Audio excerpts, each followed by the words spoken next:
Hello and welcome to this James the Bike Guy, where today in front of us we have the dream delivered, a crate from SRAM that says do not open until today. And in fact, I'm sure if you've been online looking at social media, you have seen some of these ahead of time, and even today some reveals. So I am so excited to get this thing open with you all and check out what's inside. Pulling off the top. Now my local bike shop did already unscrew this, so I've gotten a little peek inside. They got the chance to do the big reveal today, and it is our chance to take a look inside. So inside here, we've got some pieces of information, some stuff for the dealers, but that part is not what we're concerned about. Instead, maybe I'll just flip it right over like that. Probably would have been smarter to pull the bottom off first. And in fact, if you look at their little Eagle transmission axis, this is the 29th group set. How cool is that? Well, anyways, we've got it out of the box, and there's no hiding what we got inside of here. This is, of course, the brand new SRAM XO. And XO itself is going to be a new group set to come in the Eagle lineup. Now, as we pull it apart, I am going to take weights, check out everything about this group set, so don't worry about that. However, data about this is still a little light, so we may do a follow-up video later on, but there's just so much to show you that I don't want to mess around. All right, and with that box lifting up, we've got, of course, some nice SRAM decals here. Pretty cool to see. And as we go in, there you go. This is the brand new SRAM Eagle XO. So no longer is it called XO1, instead it's XO. And this is the new T-type chain. And let's keep pulling the stuff apart and then we'll dial in a little bit deeper. But here is the brand new XO rear derailleur. This derailleur is a bit chunkier than the one coming before it, but pretty cool setup. More to dive into. Let's not waste too much time. We've got our aluminum crankset. That's right, XO has gone away from carbon, gone to aluminum with this new dub crank. Keep pulling apart. Even more to get into. All that stuff. And look at this crank. Now, a couple of really cool things to take a look at here that we'll talk a little bit later on. Look at that, integrated bash guard. So, anyways, more to get in. Your new shifter. Is that pretty? Of course, you've got your charger, cable, the battery, just like all the ones prior. Nothing too exciting in there. And then the last piece, which this I think is pretty hot looking. Look at that red spider inside. It's almost like a plastic ring, and I wonder if they added that for some of the noise.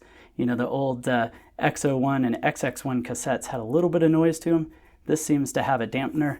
But that is a 10 tooth to 52 tooth cassette. Should say somewhere here, I bet 520% range shows up somewhere. Yeah, look at that.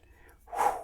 All right, now that we've pulled these out, let's check out each piece and grab a weight on it. Now the chain that we got to take a look at before, I'm not going to be able to pop this open, but I did want to show you the look of it.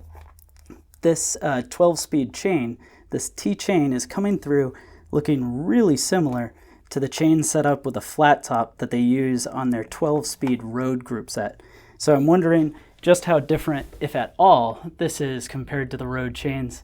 But hopefully in a future video, we'll be able to dial into that a little bit more. But this, of course, is going to be the star of the show. This is the brand new Eagle Axis XO rear derailleur. So this rear derailleur, you can tell, is a bit chunkier, and you can see this compared to the prior generation Eagle Axis rear derailleur.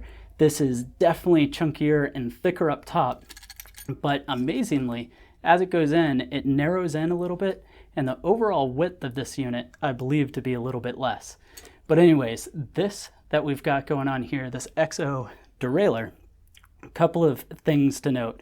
First off would be the parallelogram of this is much, much longer than the prior generation, which makes me think that you probably don't have to have as much swing to get the same gear range It also makes me wonder, even though they're launching this with a 52-tooth cassette, does that mean in the future that this is going to have a greater range, maybe a 54 or something like that? Now, of course, Shimano's setup goes up to 51, so it's no surprise that this is launching with 52, because one is always better, or at least they seem to think so. But maybe the most striking difference is how this is going to mount to the bike. So integrated into the derailleur is a direct mount hanger. Now this works with SRAM universal derailleur hanger mount, which means that the frame of the bike is going in through the center, and your through axle is actually threading into your derailleur. Now, I went around and checked a few of the bikes that have universal derailleur hanger mounts, which you're starting to see on most mountain bikes. And it looks like both the Stumpjumper and Stumpjumper Evo are going to work with this just fine. The new Trek Fuel EXE and Fuel EX, of course, are going to work. And then I also checked this with the Santa Cruz bikes, and it looks like most of even the older Santa Cruz bikes are going to work with this too. More on fitment later. I can't wait to see one of these on a bike, or maybe even get to install this on a bike, and I'll share that with you. But other things to mention, I think with that, I do wonder just how that's going to affect the strength of the frame, because derailleur hangers used to come off. They were a sacrificial part, but in this case, it's obviously a huge part of this, and it makes me wonder how that load's going to be transferred through the bike. But I'm sure SRAM has most likely thought of that. Anyways, your pulleys are much larger, upper and lower pulley compared to the prior one. So that's going to give a smoother run on the chain, and definitely more control. And speaking of control, the clutch is heavy on this unit. Now, in prior ones, I know there was an issue with a stepper motor versus a servo motor and having enough power for the battery size. Makes me wonder what they've changed here, but this is clearly going to control your chain quite a bit better. Now, putting that to the side, we'll get weights in a bit. Of course, next big change for this EXO setup, and leads me to believe with the increased kind of strength of that rear derailleur, is this system going more to the enduro side of things. So you can see here, this does have a direct mount spider on the back, similar setup to ones prior, but you're also going to notice that it's got a direct mount for a bash guard. So now your chain ring is carrying the bash guard. So of course, as you're going over things, you're either going to have your pedal forward or pedal backwards, and you're going to have that bash support on either side, so that you're going over a rock or a tree limb or down tree, whatever it might be, you're going to have that protection for your chain built in, which is actually a pretty novel idea, and I'm surprised they haven't done it before. Now, of course, this is running the dub spindle, and I think it's interesting they've ditched carbon for the aluminum. I don't have a carbon crankset here. It'll be interesting to look up weights afterwards. But interesting they're going aluminum. Maybe that's durability, maybe that's cost. I don't have MSRP just yet. If you know it, drop that down in the comments below. But along with being aluminum and just absolutely gorgeous, what is that? See that back there? It's actually drilled through the whole thing all the way down, but you can't see through. And now when your pedal spindle goes through, that'll no doubt block up these holes. But I wonder if that's just added for additional lightness, just pulling some weight out. A interesting choice nonetheless, especially as you look at that. Right? So moving on from that, a new shifter setup. Gone is that little toggle. It's now 2 independent buttons on a hugely adjustable mount. This to me is huge. 2 things. This is definitely reversible. You could flip that around, so you could run this on the left or the right. So if you're handicapped or something like that where you can't use both hands, that's going to be a nice thing. But also, because it's so adjustable, I bet you can get the fit to where it is on your handlebar to be dialed in perfect. And you're probably not going to run into that dreaded knock with your knee where you shift the rear derailleur, which the old Axis controllers were prone to. I'll be curious. I bet this is upgradable to old systems, and probably something you'll want to buy, but more to know once it's mounted up on a bike. And the last piece, this here is your 10 to 50 tooth cassette. By golly, is it huge. Now, a couple of things that are different about this. The old cassettes like this were milled out of one piece of aluminum. You can see that this one is milled out of different pieces of aluminum and then pinned together.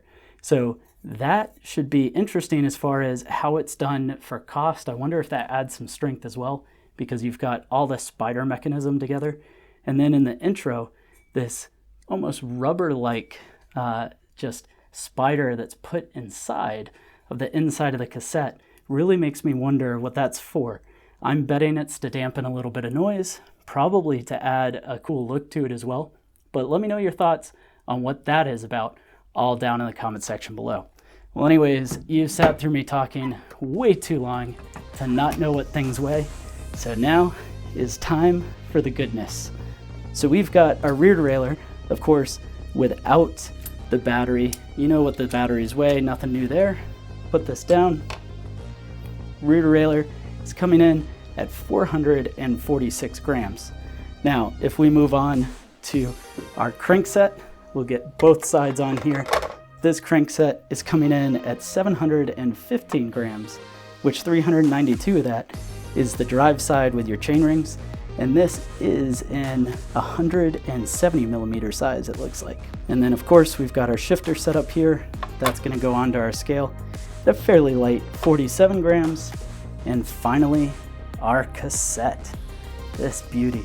Man, I bet this is not that heavy. It just feels so light in the hand, even though it is a 10 to 52 tooth. And that's gonna come in at 380 grams. Well, thanks for joining me to check out the SRAM XO group set. I'm curious to hear your thoughts down below. What do you think of this new setup? As well as, what do you think about this compared to the prior generation? And maybe most importantly, that direct mount hanger. Thanks, hit subscribe, and see you in the next video.